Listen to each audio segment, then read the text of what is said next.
కొన్ని కోట్ల జన్మలెత్తితే తప్ప అరుణాచల పర్వతం గురించి తెలుసుకోడు. అరుణాచల వైభవం అన్న మాట వినడు. కాబట్టి పక్కన పెట్టే విన్నాడు. అది మనసులో హత్తుకుని అరుణాచలంలోకి ప్రవేశిస్తానన్న మాట అన్నాడు పో. అహంకారం వదల్లేడు. ఏదో ఒకటి వెంట పెట్టుకుంటాడు.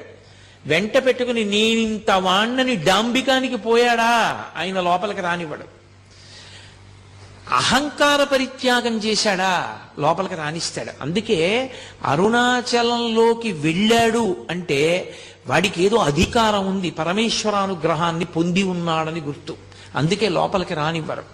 అటువంటి క్షేత్రాల్లో పరమ ప్రఖ్యాతమైన క్షేత్రములు అరుణాచలము, కాశీపట్టణము ఇవన్నీ. ఎందుకని అగస్త్య మహర్షి స్కాంద పురాణంలోనే కుమార సంహితలో చెప్తారు, ఎన్నో క్షేత్రాలకు వెళ్ళి నమస్కారం చేసినటువంటి